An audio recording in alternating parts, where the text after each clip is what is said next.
elevarmos nossos pensamentos aos céus, agradecermos ao Criador pela oportunidade de estarmos aqui hoje. Vamos por um momento nos concentrar na energia, na alegria desta casa, esquecer os nossos problemas lá fora, então, os problemas diários, e solicitar a graça divina para que nós estejamos com o nosso coração e mentes abertos para recebermos o que nos trouxe hoje a nossa palestrante. Que nós possamos receber com boa vontade, carinho, amor, para que possamos colocar em prática no nosso dia a dia tudo o que nos é sugerido nessas reuniões tão lindas que temos aqui, com o apoio da espiritualidade, que guarda e edifica esta casa.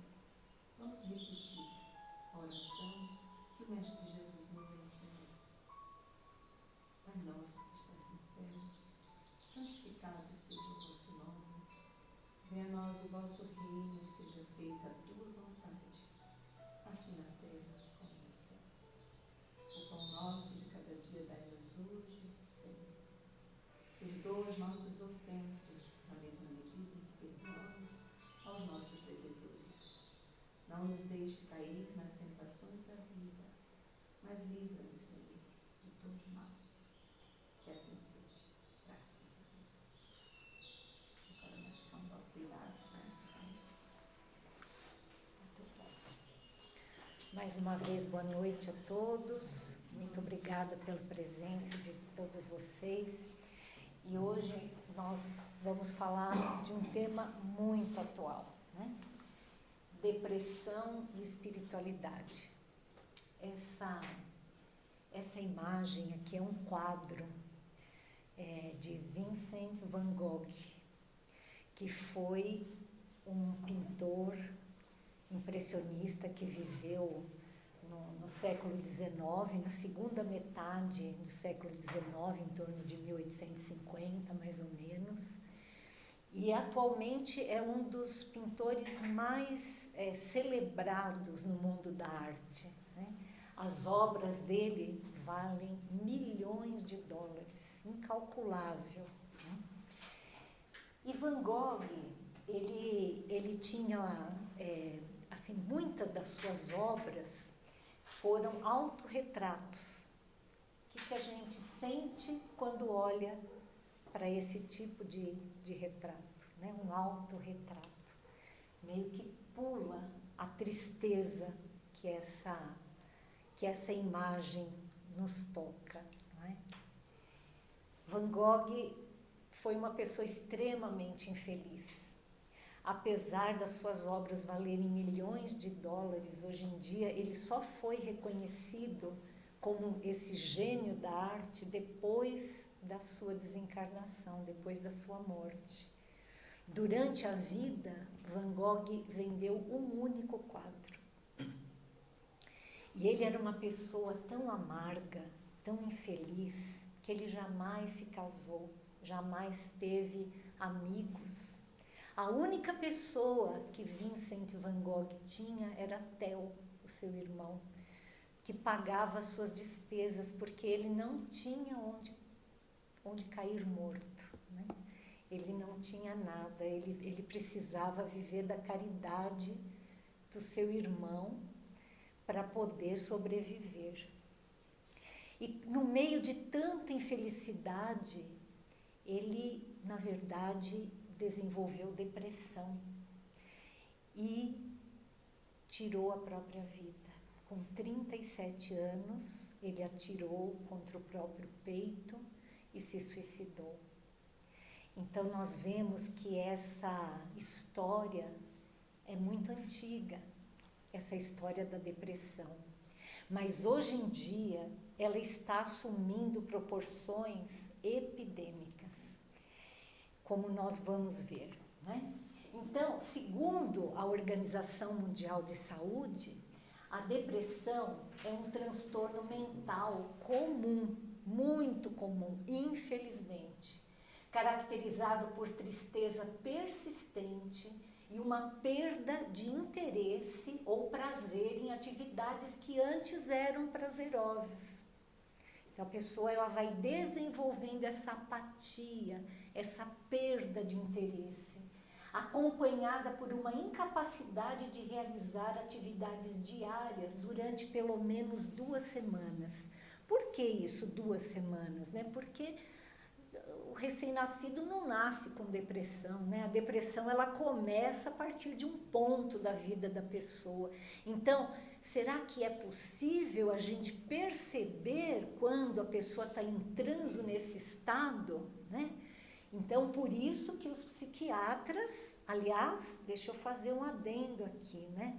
É uma responsabilidade muito grande para mim falar de depressão aqui junto com psiquiatra, com psicanalista, com psicólogo. Eu conto com a ajuda de vocês depois para a gente poder falar alguma coisa que eu tenha esquecido aqui. Mas depois de 40 anos casada com um psiquiatra, a gente quase que pode tirar o título de especialista já, né?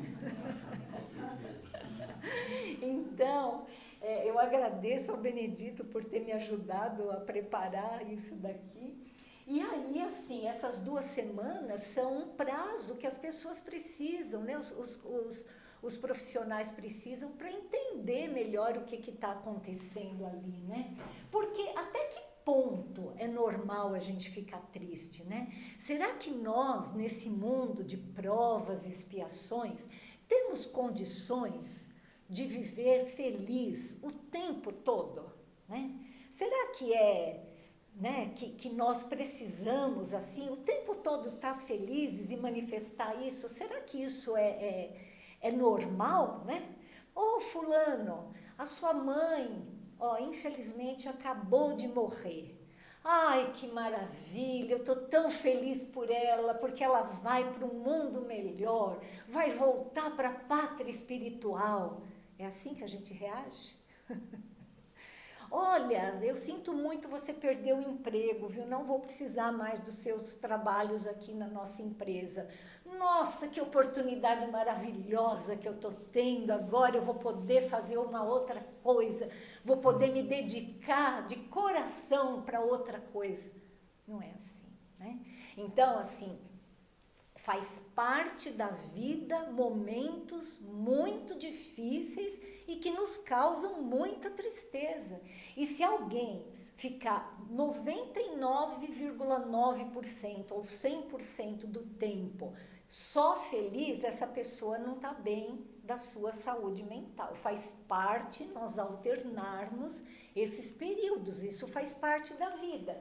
Então, veja, qual que é a diferença entre uma tristeza comum e uma depressão, além dessas de 2 semanas, né? Além do tempo. Então, quando o tempo persiste, além de 2 semanas, mas esse é um dos parâmetros, né? Nós já vimos aqui, por exemplo, numa outra palestra, que depois de um luto, né? Uma morte, o luto, às vezes a pessoa leva meses para se recuperar. Então, esse período de 2 semanas é um dos componentes, mas tem outros, né? Na tristeza comum, a tristeza, ela geralmente está acompanhada, ela vem depois de eventos específicos. Então, morreu alguém, ou eu perdi o emprego, aconteceu alguma coisa na minha vida que me deixou triste. E na depressão, geralmente não tem uma causa identificável. Às vezes a pessoa fala assim, olha, eu não sei por que eu estou desse jeito, não tem motivo. Se eu for parar para pensar, não tem nenhum motivo, mas eu estou muito triste. Eu não encontro nada de bom na minha vida, parece que está tudo cinza, tudo muito ruim, né? A tristeza comum, ela é proporcional ao evento, né? Enquanto que na depressão, às vezes, ela é desproporcional. É uma coisa assim que desencadeou aquilo, mas na verdade aquilo já estava dentro da pessoa de uma certa forma. Aquele evento, sei lá, morreu o gatinho da pessoa. Aquilo, claro que a pessoa pode ficar muito triste, mas às vezes ela vai ter algo assim absurdamente desproporcional, né? Como que é o funcionamento diário na tristeza comum? É uma coisa assim que a pessoa consegue levantar, fazer o seu café, arrumar sua cama. Ela tá triste, mas ela não tá assim sem querer fazer nada, né? Enquanto que na depressão, às vezes a pessoa não tem ânimo sequer para tomar banho. Ela fica totalmente paralisada por aquele sentimento terrível dentro dela, né? A pessoa na tristeza comum, ela até pode ter prazer em algumas atividades específicas, né? Vem uma pessoa, fulano, vamos dar uma caminhada? Vamos, ela tá triste, ela não tá bem, mas ela consegue, assim, sorrir ainda, né? Enquanto que na depressão, às vezes a pessoa perde totalmente o prazer por tudo aquilo que ela gostava. E ideação suicida. Na depressão, isso pode acontecer. Nós temos que valorizar quando a pessoa está falando que não tá querendo mais viver, que a vida não tem graça. A gente precisa valorizar para não acontecer o que aconteceu com Van Gogh. E quando tudo parece difícil, o que nós podemos fazer por essas pessoas, né? O que a gente não deve fazer, né? Então, o que pode fazer, nós vamos conversar sobre isso. Eu só pus essas perguntas para vocês irem pensando e até o final nós vamos conversar, porque tem algumas atitudes que não se deve fazer e outras que se deve fazer para ajudar essa pessoa a sair desse buraco, né? Então, quais são as características da depressão que nós já falamos? A perda de energia, alterações do apetite. E às vezes pode ser alteração para mais ou para menos. A pessoa começa a comer demais ou a pessoa começa às vezes até a ter anorexia nervosa, né? Ela não come nada e aí ela vai definhando, né?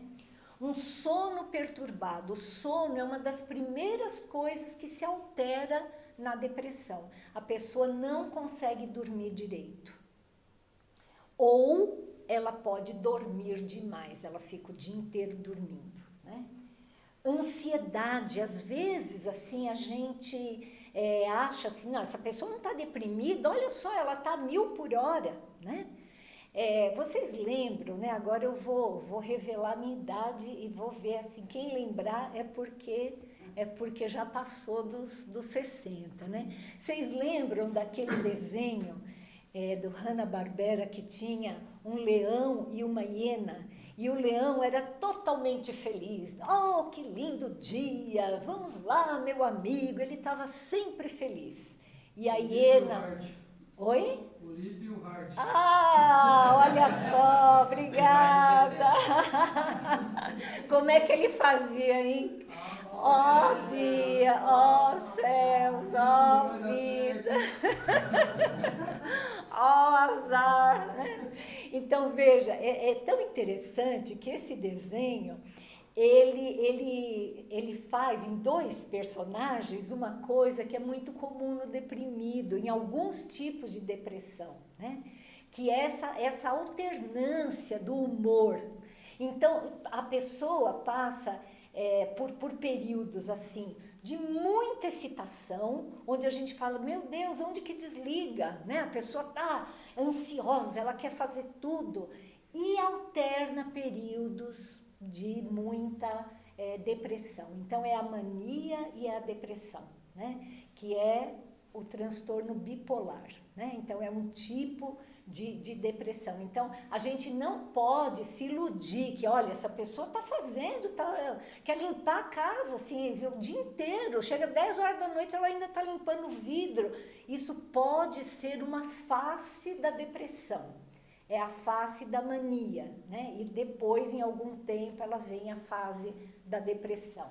E a irritabilidade, sabe aquelas pessoas rabugentas, né? Você fala assim, bom dia, o que o dia tem de bom? Né? E a pessoa não dá um sorriso, a pessoa está sempre reclamando, é sempre aquela pessoa difícil. Isso pode ser depressão. Às vezes, essa pessoa, se tratada, ela melhora esse humor, essa coisa que está sempre ruim, que ela não vê graça em nada, né? A pessoa deprimida tem dificuldade de concentração. Então, a gente fala para a pessoa assim, pô, mas você não presta atenção em nada? Você está aí, claro, existem outros diagnósticos, né? A pessoa pode ter, junto com a depressão, um transtorno do déficit de atenção, por exemplo, né? Mas, às vezes, é uma pessoa que sempre fez tudo direito e, de repente, ela começa a esquecer coisa, de repente, ela começa a não conseguir se concentrar, insegurança, né? Porque ela não consegue mais dominar o meio que ela está, então ela se sente insegura, sentimentos de culpa, de inutilidade. O remorso é o pior inimigo da saúde mental.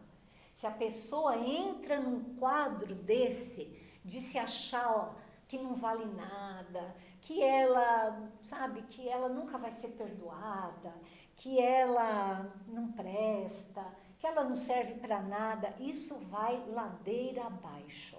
E ela acaba, isso é uma característica da depressão, mas tudo isso aqui pode ser algo que esteja abrindo as portas para um quadro mais grave e que, se a gente não tratar, pode chegar no suicídio, né? E pensamentos suicidas e autolesão, né? Vocês já devem ter visto, isso é muito, assim, muito comum não, mas dentre os jovens com depressão é muito comum que eles se mutilam, né? Então, assim, isso mostra pra gente esse grau de desespero, né? Assim, a pessoa pede ajuda, né? Então, como eu falei, atualmente a depressão virou um problema de saúde pública. Dá uma olhada nisso aqui, 280 milhões de pessoas, 280 milhões, 3,8% da população global, 5% de adultos, 5,7% de adultos com mais de 60 anos. Então, a depressão em pessoas de idade, né, nós vimos, infelizmente, aqui na nossa cidade, né, aqui em Pardinho, uma pessoa com quase 80 anos, não é, José, que se suicidou, né? Então, a depressão, ela é uma coisa muito importante em pessoas idosas, e às vezes a gente vê aquele nosso avôzinho, aquele nosso tio, ali quietinho, sem ânimo. Gente, pode ser que ele esteja com uma depressão grave, né? Então, a gente precisa pensar nisso. E a depressão é a principal causa de incapacidade no mundo e contribui fortemente para a carga global de doenças. Então, o que isso significa? Uma pessoa deprimida, ela abre a porta para um monte de doença. É mais fácil a pessoa ter câncer, é mais fácil a pessoa ter doenças autoimunes, é mais fácil a pessoa ter qualquer coisa se ela estiver deprimida. E nas crianças, né? Desculpa, aqui é no Brasil, olha, no Brasil é 5,8% da população e o Brasil é o país onde a depressão é mais prevalente, né, em relação a outros países da América Latina. E a prevalência maior é em mulher, né? É o dobro de homem, né? Nós mulheres carregamos uma carga muito grande, né? Emocional, de trabalho, os próprios hormônios, então tudo isso contribui para que a mulher tenha mais depressão do que o homem, né? E eu estava falando das crianças, vejam, até em criança de 6 a 12 anos, 1 a 3% dessas crianças apresentam critérios de depressão. Vocês podem imaginar crianças com depressão?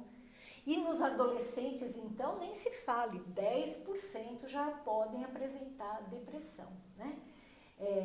Então, o risco de depressão vai aumentando com a idade e atinge aí o máximo em torno da adolescência.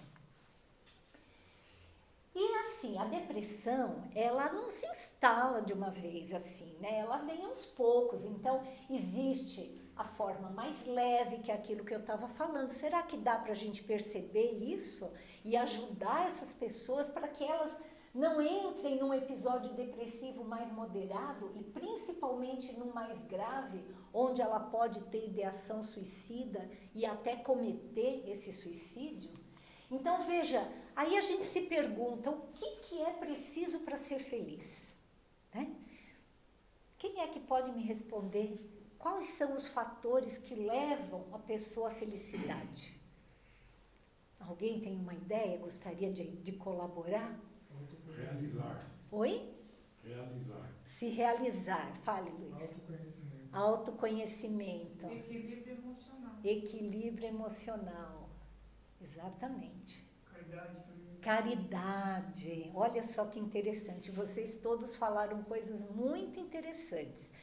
Quando a gente fala assim, né, para a maioria das pessoas, olha, o que você gostaria para ser feliz? 90% das pessoas, que graças a Deus não são vocês, vão falar assim, eu preciso ter dinheiro, eu queria ganhar na loteria, né? Se eu tivesse esse tanto de dinheiro, com certeza eu ia ser feliz. E é muito interessante porque essa pergunta aqui, ela tem sido feita e é objeto de pesquisas na área da psicologia. Tem muita gente, muito pesquisador estudando isso daqui. E aí fizeram uma pesquisa com essa questão do dinheiro e descobriram que o dinheiro, ele traz felicidade até o ponto que você consegue satisfazer as suas necessidades básicas. Se você não tem dinheiro para nada, nem para comer, realmente é uma coisa muito difícil você ser feliz dessa forma, numa extrema pobreza, né? Mas se você tem o básico, a partir daí, tanto faz você ter bilhões de reais ou você ter o básico, a sua felicidade, ela não mais começa a depender dessa questão. E muito pelo contrário, se você tem muito dinheiro, às vezes você começa a ter problemas e acaba diminuindo o seu grau de felicidade. Olha que coisa interessante, né? Então, veja bem, esse pesquisador, o Maslow, ele criou esse conceito que é muito aceito atualmente, né? Quais são os 5 níveis de necessidades humanas que você precisa ter para você ser feliz? Então vem aqui essa primeira necessidade aqui na base da pirâmide, que são as necessidades fisiológicas, que é aquilo que eu falei. Você não consegue ser feliz se você estiver com fome, se você estiver mal, assim, se você tiver um ar irrespirável, se você não tem água, se você não tem um abrigo, não tem onde conseguir botar seu corpo cansado para dormir, né? Então veja a importância de nós todos batalharmos para que nós tenhamos uma sociedade mais justa, uma sociedade onde todas as pessoas possam ter pelo menos esse mínimo, que é aquilo que todo ser humano precisa e que merece, né? Necessidades de segurança, e não é apenas segurança do ponto de vista assim de criminalidade, né? Obviamente que isso existe aqui entre nós, né? É difícil você viver num local, por exemplo, dá para ser feliz hoje na Ucrânia, né? Na Rússia, principalmente na Ucrânia, né? Na Palestina, né? Que você não sabe se você vai ter uma bomba ali no seu quintal, na sua cabeça, no instante seguinte, é muito difícil. Mas essa segurança, além dessa segurança física, é uma segurança emocional também. Imagine uma criança ou mesmo um adulto que não tem essa segurança de uma família, não tem a segurança de você ter essa coisa gostosa de um lar, né? as necessidades sociais. Kardec fala claramente na parte 3 do Livro dos Espíritos sobre as leis morais, que a lei de sociedade é uma lei divina. Nós não conseguimos evoluir, nós não conseguimos ser felizes sem um apoio, sem a sociedade à volta dos nossos amigos, dos nossos contatos, das pessoas que podem estar conosco nos dando esse suporte emocional, né? Então, assim, uma das coisas muito importantes para você evitar ir caindo nesse buraco da depressão, de caindo nesse buraco da tristeza, é você ter amigos, você contar com essas pessoas, você ter alguém do seu lado para dar risada, para fazer uma atividade física, para ir a uma festa, para ir ao cinema, enfim, para vir ao centro. Olha que delícia que nós estamos aqui juntos, né? Então nós precisamos estimular esse convívio social. Infelizmente, principalmente depois da pandemia, e muita gente ficou doente do ponto de vista mental com a pandemia por conta do isolamento. O isolamento social é um fator gerador de doença mental. Então, fujamos disso. Precisamos todos uns dos outros, né?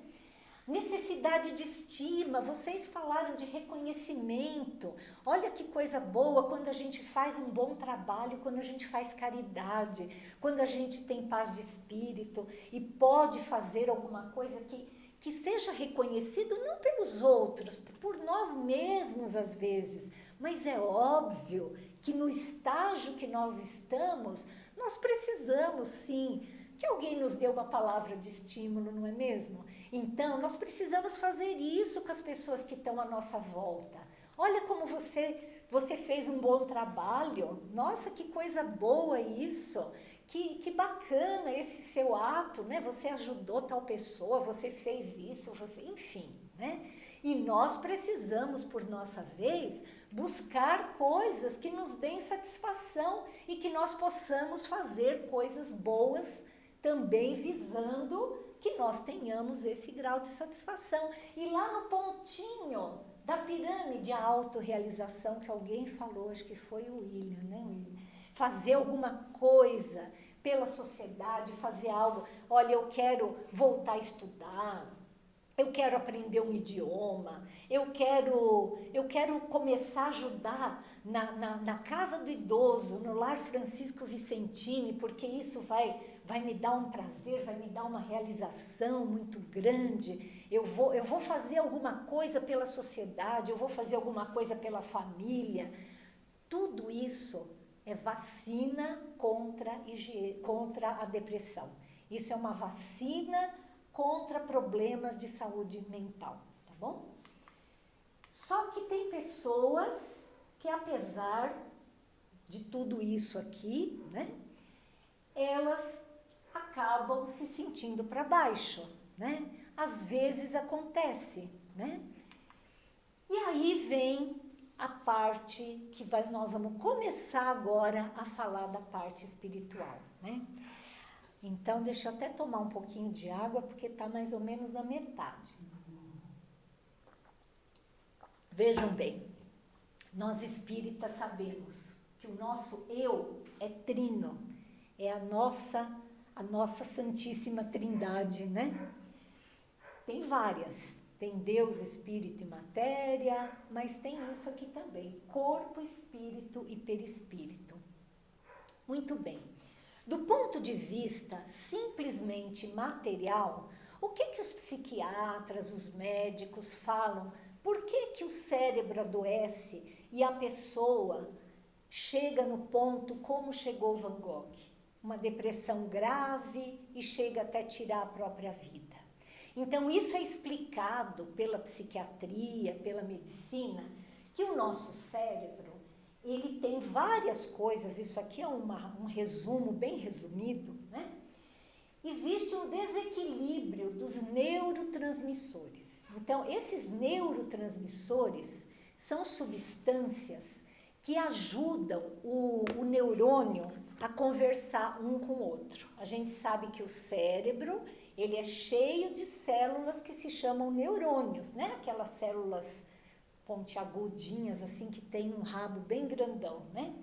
E o neurônio, ele precisa conversar com o outro para ir levando a informação, né? Então, sai lá do meu pé uma informação de que eu tô com dor no meu dedo, por exemplo, essa informação caminha e chega lá no cérebro através desses neurônios. E eles vão conversando um com o outro, não é assim, José? Na eletricidade também, assim, vai conversando assim um com o outro. E quem faz essa conversa, quem ajuda nisso, são esses neurotransmissores, né? Vocês já devem ter ouvido falar serotonina, noradrenalina, dopamina. Se esses neurotransmissores estão baixos, isso é uma causa de depressão. Mas aí eu pergunto, será que é causa ou será que é efeito? A disfunção desse eixo, hipófise suprarrenal, ele aumenta o cortisol, porque o cortisol ele aumenta quando a pessoa passa por um estresse crônico. E esse aumento de cortisol, ele pode levar à depressão. Isso é causa ou isso é consequência? O hipocampo reduzido, que é uma área lá do cérebro, tem prejuízo da memória e tem prejuízo no controle emocional. Então, será que o hipocampo, que é essa região do cérebro, ele fica alterado porque nós somos assim e ele alterou, ou ele alterou e nós ficamos assim? Inflamação cerebral, hoje em dia é tão comum, né? E coisas assim simplistas, olha, para de tomar leite, que isso desinflama o corpo, olha que simplicidade, né? Se fosse fácil assim, né? Era tudo muito simples para resolver, mas não é desse jeito, né? Essas inflamações, elas podem ser do próprio processo de envelhecimento. E existem pessoas que inflamam mais do que outras. E o que leva a isso? Obesidade, problemas, né? Cigarro, excesso de álcool, né? Excesso não, álcool, né? Porque hoje em dia a gente sabe que não existe uma dose segura de álcool. Então, tudo isso faz com que o organismo fique inflamado e isso pode colaborar para essa inflamação cerebral e para a depressão. Amígdala hiperreativa. A amígdala não é essa amígdala aqui não, é que tem uma amígdala lá no cérebro, tem uma região que chama amígdala, né? Que faz uma amplificação das emoções reativas, né? Então, veja bem, até recentemente, a coisa de alguns anos, era simples explicar. Olha, você está assim porque o seu cérebro ficou desse jeito, então você está deprimido. Você foi um azarado, o seu cérebro está funcionando errado porque você é um azarado e aí você ficou com depressão.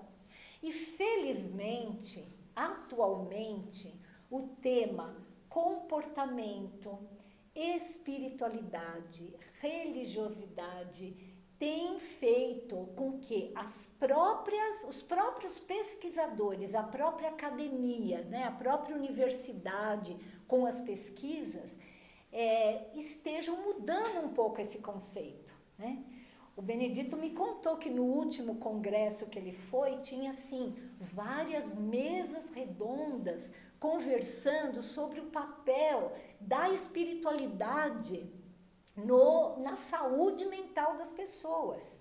Então, será que tudo isso aqui cai por uma questão física ou também existe uma questão emocional? Que de tanto você entrar nessa vibe, né?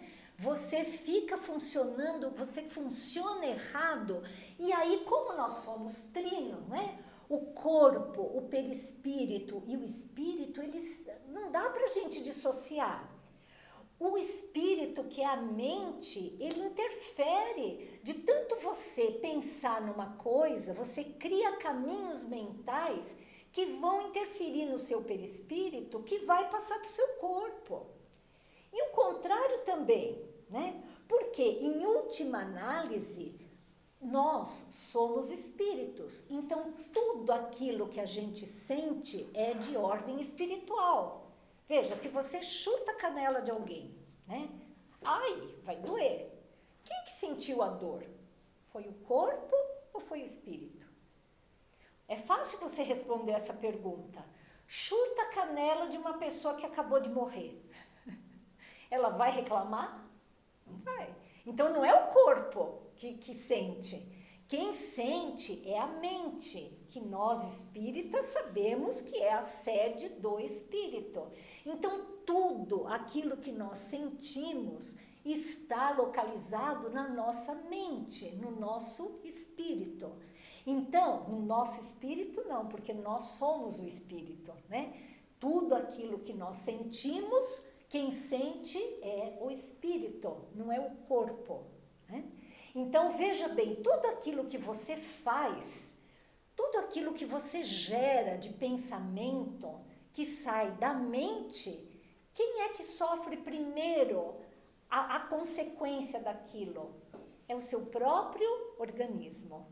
Então, se você, ó dia, ó vida, ó azar, quem é que vai ficar cada vez mais assim, sofrendo? É o corpo, não é verdade? Então, hoje, para a ciência, já se sabe que não adianta você ir a um psiquiatra e fazer uma consulta de 5 minutos e ele passar um remédio para você tomar. Por quê? Porque o remédio, ele pode até ajudar mesmo os neurotransmissores, com certeza ajuda, mas só isso não é suficiente. Ah, que susto. Eu achei que fosse o gato miando lá fora. Depois, não tem problema, acontece. Isso não é suficiente. Então, isso faz parte do tratamento e é muito importante. Veja, o psiquiatra, o psicoterapeuta devem trabalhar juntos. Então, a primeira coisa que a gente deve orientar uma pessoa que vai entrando nessa situação é procurar um médico. E aí vem um problema, né? Um problema geral e um problema específico de nós espíritas. O problema geral é que as pessoas têm preconceito, né? Então, assim, se você fala que vai a um cardiologista, não tem problema nenhum, né? Ah, eu vou a um médico do esporte, é até chique, né? Agora, fala que você vai a um psiquiatra, né? O Benedito conta que ele já teve, não sei se tem ainda, porque a gente nem conversa muito sobre isso, mas ele conta que já teve pacientes que paravam o carro a alguns quarteirões do consultório, porque é chato, né? Vou parar meu carro na frente do consultório do psiquiatra. É muito chato isso, né? Vão pensar o que de mim, né? Então, assim, nós temos esse preconceito. Nós espíritas ainda temos um pouquinho mais, porque a gente acha que tudo é espiritual e tudo se resolve com água fluidificada. Né? E não é assim, veja, é importante, é óbvio que é importante, eu vou falar disso mais para frente, mas não é tudo, a gente precisa, porque nós temos corpo, gente, nós temos corpo, nós temos perispírito e nós somos o espírito. E se o nosso corpo ele já está debilitado, a gente precisa sim ver se tem alguma coisa errada. Existem glândulas do nosso organismo que, quando elas param de funcionar, elas dão quadros de depressão, né? O cortisol muito baixo, os hormônios da tireoide muito baixo, isso precisa ser corrigido. Ah, mas isso foi porque eu fiquei deprimido. Não tem problema, já passou para o corpo. E aí você tem que tratar do corpo também. Então, assim, não existe, desde que você esteja sendo orientado por um profissional, não há demérito nenhum em você tomar alguns medicamentos que naquela fase do seu tratamento são medicamentos importantes, né? Bom, mas o que mais que repercute além disso aqui? Então a gente fala assim, olha, eu já fui ao médico, eu já tratei da minha tireoide, eu estou tomando antidepressivo, mas eu não melhoro. E aí vem um problema muito sério, que são os nossos pensamentos, que é a nossa sintonia mental. Então, será que todo deprimido, ele é um obsediado? Não primariamente.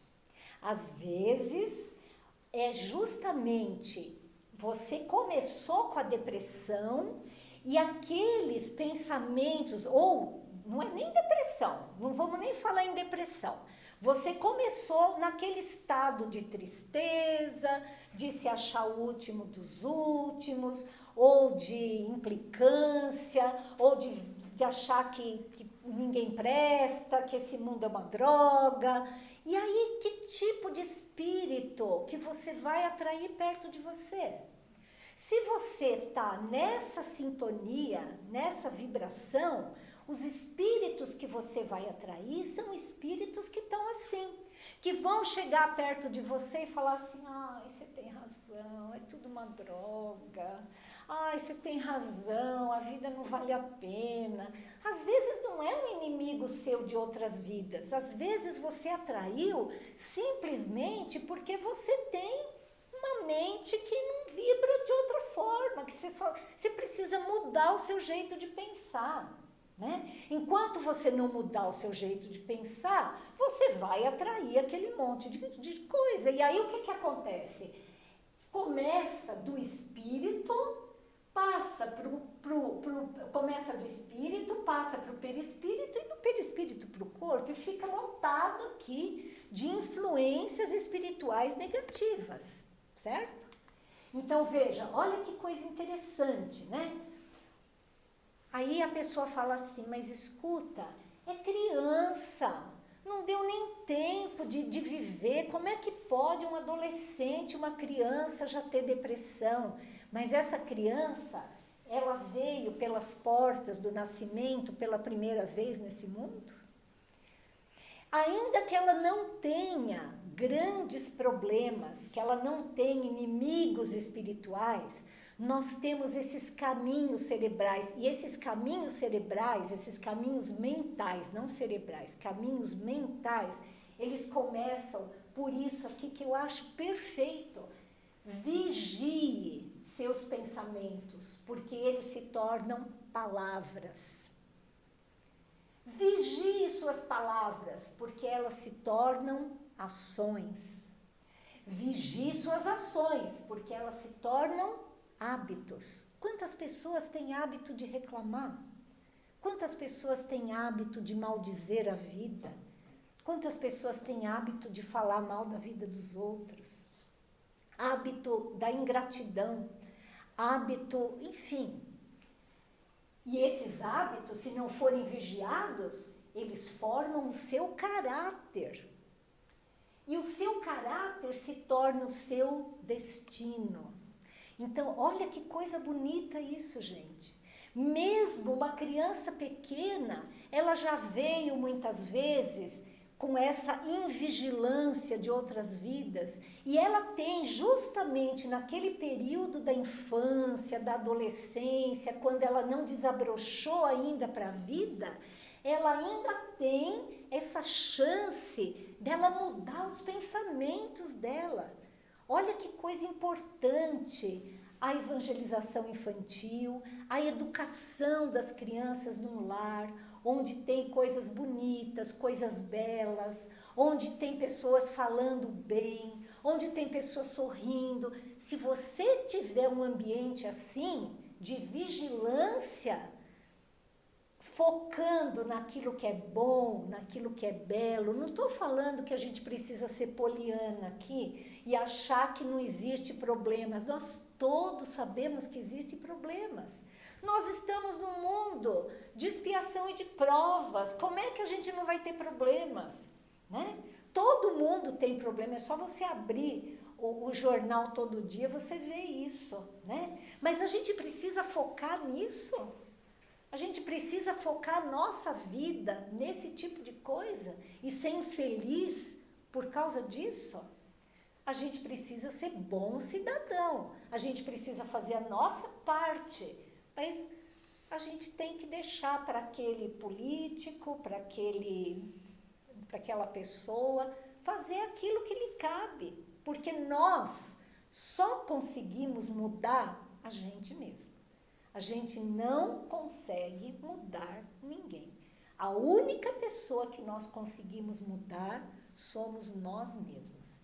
Então, nós precisamos vigiar para que nós não tenhamos essas influências.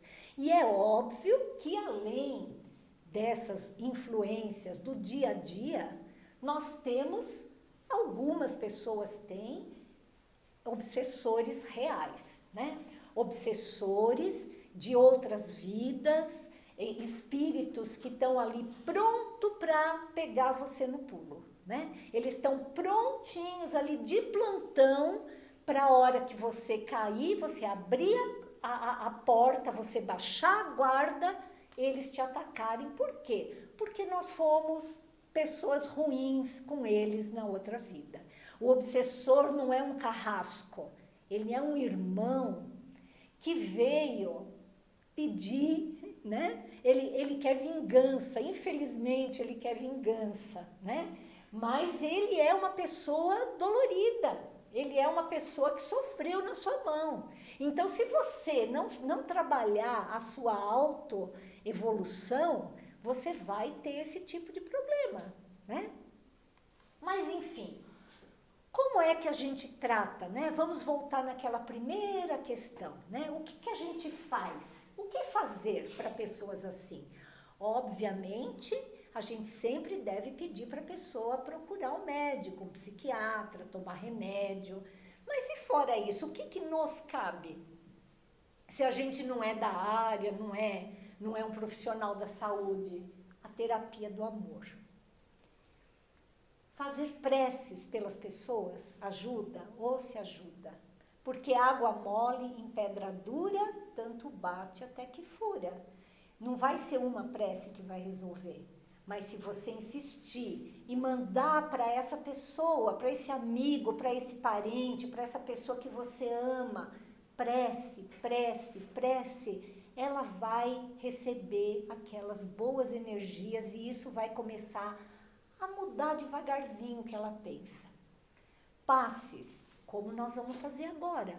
O passe é uma transmissão de energia e isso já está comprovado. Eu já falei aqui que a Unesp, aqui em Botucatu, já fez uma experiência sobre passe e viu que num grupo controle tinha um grupo que recebia passe, outro grupo que recebia passe de mentira, e eles não sabiam quem era que estava recebendo passe de verdade e o passe de mentira. Depois que acabou o experimento, eles viram que quem recebeu o passe de verdade melhorou do problema mental que estava tendo, que no caso era ansiedade.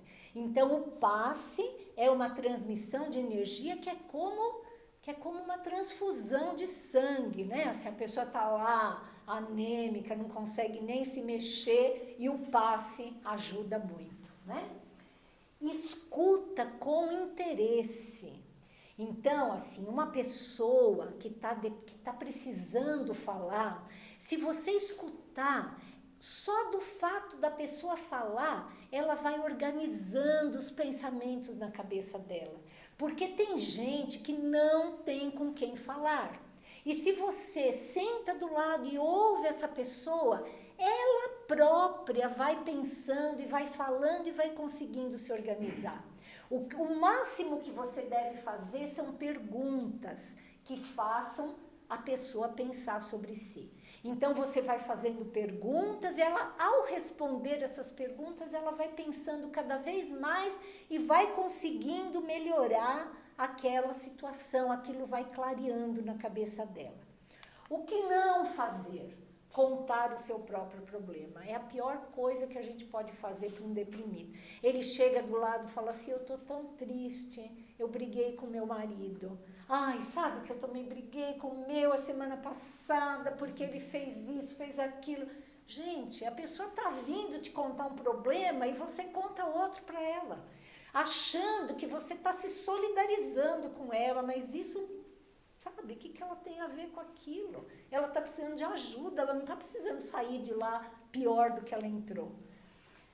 Dar uma solução simples. Ah, você está deprimido? Olha, eu já sei. Faça uma viagem, sabe? Você vai ver como você vai renovar. Não, você tá assim, olha, compra uma roupa nova, você vai ver que você vai para o shopping, você vai ver um monte de gente bonita, você vai sair de lá cheia de sacola e cheia de dívida, né? E não vai resolver nada, né? Então, veja bem, essas soluções simples, elas não ajudam, a gente não tem que ficar dando palpite o que a pessoa faz e o que não faz. Você tem que ajudar a pessoa a encontrar suas próprias resoluções e não ficar dando palpite na vida dela. Dizer que a pessoa precisa ser forte, isso é a pior coisa que tem. A pessoa está lá deprimida, não tem vontade nem de levantar da cama e você fala, você precisa ser forte, vamos lá, levanta, olha que céu lindo. Gente, aí você está falando para a pessoa assim, olha, você é um fraco, né? Você é um fraco, você não consegue nem levantar num dia que está um céu bonito assim, né? A pessoa fica pior ainda porque ela não consegue. É mais ou menos a mesma coisa que uma pessoa que quebrou o pé, quebrou a perna, está lá engessado, você fala, vamos lá, vamos correr, isso daí faz bem, né? Então isso não resolve. A gente precisa sentar do lado, conversar, orar. E, eventualmente, a gente pode fazer essa prece junto com ela, que vai encerrar aqui a nossa reunião. Tudo passa. É uma prece de Chico Xavier. Todas as coisas da terra passam. Os dias de dificuldade passarão. Passarão também os dias de amargura e solidão. As dores e as lágrimas passarão. As frustrações que nos fazem chorar, um dia passarão. A saudade do ser querido que está longe, passará. Os dias de tristeza, dias de felicidade, são lições necessárias que na terra passam, deixando no espírito imortal as experiências acumuladas. Se hoje para nós é um desses dias, repleto de amargura, paremos um instante, elevemos o pensamento ao alto e busquemos a voz suave da Mãe amorosa a nos dizer carinhosamente, isso também passará. E guardemos a certeza, pelas próprias dificuldades já superadas, que não há mal que dure para sempre, semelhante à enorme embarcação que às vezes parece que vai sossobrar diante das turbulências de gigantescas ondas. Mas isso também passará, porque Jesus está no leme dessa nau e segue com o olhar sereno de quem guarda a certeza de que a agitação faz parte do roteiro evolutivo da humanidade e que um dia também passará. Ele sabe que a Terra chegará a Porto Seguro, porque essa é a sua destinação. Assim, façamos a nossa parte, o melhor que pudermos, sem esmorecimento, e confiemos em Deus, aproveitando cada segundo, cada minuto, que por certo também passará. Tudo passa, exceto Deus. Deus é o suficiente. Eu acho que nós temos uns 5, 6 minutos ainda para alguma coisa que vocês queiram falar, se não ficou muito clara alguma parte. Se vocês, o Luiz ou o Benedito, quiserem fazer algum adendo aqui. Mas era isso que eu tinha para trazer para vocês. E aí, Benedito? Muito bom. Muito bem, muito obrigada. Eu conversei na semana passada com o nosso chefe lá na Câmara Municipal e eu disse para ele assim que as servidoras que estão lá, elas têm no mínimo 15 anos de trabalho lá. Tem até quem está 17 anos. E eu disse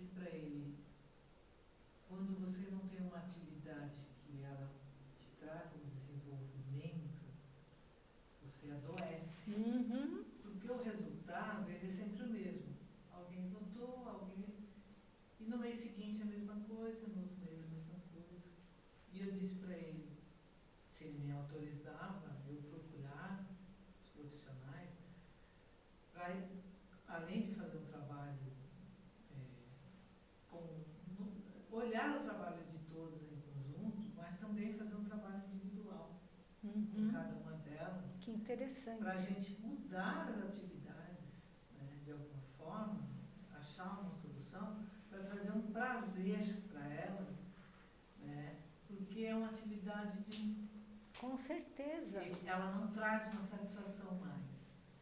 Eu falei, e você só vai conseguir entender melhor isso, né, porque você tem filhos, você tem esposa, porque as mulheres são muito mais emotivas, né, e elas sentem muito mais no corpo, né, do que o homem, que é um pouco mais objetivo. Eu tenho que fazer, eu vou fazer, né? Não quer dizer que também não tenha depressão, não é isso? Sim. Mas eu falei para ela, eu preciso fazer, ele me autorizou. Que bom, parabéns, parabéns. Procurar para trazer uma satisfação no trabalho que ele é o mesmo há 15 anos. Isso dá câncer na gente, né? Isso. Você entrar numa coisa assim que você não tem prazer, você tem que levantar todo dia e pensar assim, ai meu Deus, de novo. Isso, gente, dá câncer. É impressionante. A gente tem que ter motivação. Você tem que ter, é aquela pirâmide, né? Você precisa ter alguma coisa que te traga motivação, que você sinta que você está fazendo uma coisa que só você vai fazer, né? Não precisa ser uma coisa grandiosa, não precisa ser a descoberta da cura de uma doença, não, sabe? Mas você precisa ter uma motivação, uma satisfação de fazer aquilo que você faz, né? Senão a vida fica muito chata. Aí você entra em depressão mesmo, né? Muito bom, muito obrigada. Quem mais? Oi, Luiz. Eu acho que, com relação à última parte, se não me engano, que você falou que não se deve fazer. Eu concordo plenamente com o que você colocou ali. Mas eu resumiria numa frase: não dá mais lição de casa para o deprimido. Isso. Seja forte, sai para fazer compra, vai viajar. Isso. Não dá mais uma lição de casa. Essa é perfeita. Dá para resumir tudo nisso. Nem tem vontade, como é que... Pois é, a pessoa está lá numa pior, né? Vai lavar a louça dela. Vai lavar louça, levanta, né? Compra um cachorrinho. Calma, mais trabalho, mais preocupação. Eu quase dei um cachorrinho para minha mãe. Eu acho que sobre a pirâmide também de Maslow, né? Eu acho que os extremos são difíceis e podem causar depressão. Uma é as necessidades fisiológicas não supridas, isso. É óbvio que não tem Com condição, certeza, lá na Palestina. Mas quando você chega no topo da pirâmide, é mais difícil ainda. Porque você não tem para onde ir. Então aí você precisa de ajuda mesmo. Porque você já fez tudo, e aí? É aquele slide, né? Quando você já fez tudo aquilo e a coisa não não dá certo. Você tem que dá procurar certo. outra pirâmide, né? Tem que começar de novo. Exato. Num outro patamar. E isso pode deprimir também. Num outro patamar. Porque você fica sem horizonte.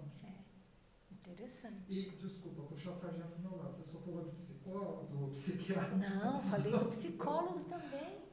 Mas a questão é, o psiquiatra, ele... Aí, ó. Não, o próximo. Aqui, ó. Não. Psiquiatra, psicoterapeuta, Isso. que é o Está psicólogo. escrito, mas você não comentou. Não. Então, o psiquiatra tem um papel importantíssimo. Eu vejo na minha clínica. Tem casos que não adianta fazer psicoterapia com uma pessoa que está justamente com problemas de ordem fisiológica, inclusive, de neurotransmissor. Mas sem o trabalho conjunto... Sem dúvida, sem dúvida. Isso é muito importante. O psiquiatra faz a ponte para dar tempo da pessoa sair em depressão com a psicoterapia, elaborar aqueles conteúdos que levaram ela à depressão. Com certeza. Não, eu acho que se não ficou claro, eu peço até desculpa, porque isso é uma coisa fundamental. Isso, na verdade, é o que a gente precisa. É isso aqui, ó. Você precisa ajudar o paciente, porque nem todo mundo consegue fazer isso sem a ajuda de um terapeuta, né, Luiz? O que o terapeuta faz é justamente mostrar esses caminhos para a pessoa. Olha, fazer o que você falou, escutar atentamente, porque a única coisa que ela precisa é falar. Está tudo aqui. Só que as pessoas querem falar por ela. Exatamente. Isso é muito importante. Nem sempre um amigo consegue fazer isso com técnica que um psicólogo, um psicoterapeuta faz, né? Mas a pessoa precisa... A ideia é essa, assim, o remédio é importante, mas na verdade você precisa mais do que remédio, você precisa trabalhar o seu interior. Para sair do remédio. Exatamente, porque chega uma hora que você vai sair do remédio, sem dúvida. E uma dúvida que eu fico, sabe, Elaine, é entre angústia e depressão. Tem uma linha tênue aí, né? Porque a angústia é até um bom sinal. Então. É o sinal que a pessoa encontrou onde está o problema. Ela não pode fugir daqui. A questão é que se ela não tiver uma ajuda nesse momento, ou procurar ajuda, Sem dúvida. ela entra em depressão. Sem dúvida. E a depressão, para mim, tem muito a ver com a quebra de expectativa inesperada. Tá tudo bem, de repente, seu companheiro morre. Do nada, não é uma coisa que está um procedimento. Perdeu o emprego. Perdeu o emprego. Como pagar as contas? Uma separação, um amor que Não, se foi, é difícil. né? Como lidar com essa perda narcísica? Né? Achava que ia dar certo? Não é fácil. Não é fácil. Oi. Você fez uns comentários aí do que a gente não pode falar com quem está com depressão. Mas uma coisa que eu escuto muito, que eu vejo muito, e acho que jamais a gente poderia falar, é assim, ele está com depressão, a gente fala assim, isso é frescura. Isso é o pior de tudo, pelo amor de Deus. Isso é mimimi, né? Eu vou, assim, no meu ponto de vista, eu vou resumir a depressão com o título da palestra. Eu acho que depressão é a falta de espiritualidade. Eu acho que é uma coisa que nós perdemos ao longo do tempo. Sim. Então, a espiritualidade hoje em dia... Sim, por não é isso, muito buscada, Júlio. não é muito praticada, não é, então... Exatamente. Eu acho assim, com o tempo foi se perdendo. Então, conforme a gente perdeu a espiritualidade. Não que a gente perdeu, eu acho que, vamos supor, a nossa geração deixou de passar isso, né? Para nossos filhos, né? Isso já foi se perdendo. Então, eu acho que aí, quando caiu a espiritualidade, a depressão entrou. Não, você está coberto de razão. Aquela pirâmide que você colocou ali, se você for ver, se você tratar aquilo com espiritualidade, você pode... Exatamente, porque o mundo hoje é muito materialista, né? E as pessoas, elas não encontram mais felicidade no ter cada vez mais. Elas têm, e chega uma hora e aí. Uma vez eu vi uma reportagem sobre depressão e eu vou tirar por mim. Com 14 anos tive o meu primeiro registro CLT e foi de uma geração, acho que nós todos aqui, a maior parte, que foi aquilo lá. Nós vamos buscar, nós vamos atrás. Então, hoje, nós tínhamos uma base espiritual, né? Nós não tínhamos ali o católico, eu fui conhecer o espiritismo por 5 anos, mas a gente começou a ter uma base. Hoje a pessoa não tem, e o que acontece? Ela não batalha para buscar, ela está lá embaixo e já quer lá em cima, aonde que ela acaba se frustrando. Se frustrando, né? Depressão. É eu acho isso que se a aí. gente procurasse A fé, né? buscar mais a espiritualidade, Com certeza. Qualquer religião, qualquer Eu coisa acho que isso faça falta- ligar a Deus, né? Isso faltou para nós passarmos para as nossas gerações e aonde hoje está um nível muito alto de depressão. Isso aí. Eu não via falar de depressão quando eu era adolescente. Tinha os casos que a gente, né, mas era difícil. É assustador. Principalmente um dos itens da pirâmide que você colocou ali. A gente ia para a escola no período da manhã ou da tarde. À tarde, nas horas vagas, era aquela concentração de molecada, fazendo várias atividades. Hoje se perdeu. Hoje as pessoas não têm 24 horas dentro de um quarto na internet. Então, está ali na pirâmide que você colocou. E aquilo lá não é qualquer um que escreveu aquilo. É isso aí. Bom, nós já estamos explodindo o nosso tempo, né? Assim, alguém queria falar alguma coisa assim bem rapidinho ainda? Alguma dúvida, alguma observação? Eu posso só falar um Claro. detalhezinho? Considerando que a nossa educação ela se completa com 7, 8 anos, a gente poderia dizer que essa depressão nas crianças que começam nessa idade, ela vem de vidas passadas? Com certeza, José, não tem a menor dúvida. Para ela ou para a família, e se ela está naquela família porque ela tem relação com aquele núcleo familiar, mas é muito, muito, muito provável. Sem dúvida. Benedito, você quer fazer alguma outra observação? Parabéns. Posso pegar o meu título já? Tá Não, aprovado. isso daí foi ele que fez comigo, então. Eu Nem só tem. acrescentaria uma vacina para não ter depressão, que é ter bons relacionamentos Bom, pessoais. Bons relacionamentos íntimos, bons relacionamentos no trabalho, no dia a dia, com os vizinhos. Isso é uma vacina que nunca falha. E bons relacionamentos espirituais. Espirituais, né? Então aí é a nossa prece, a nossa religiosidade, que o Júlio falou também, né? Poder escolher as nossas companhias espirituais. Isso É uma vacina, uma né? vacina. É uma vacina. muito potente. Isso mesmo. Bons relacionamentos, assim, encarnados e desencarnados. Sim. Tá certo. Obrigada pela Imagina. palestra. Eu que agradeço. Foi, parabéns. Quer falar alguma coisa? Não? Muito bom. Então, nós vamos passar para outra parte agora dos passes.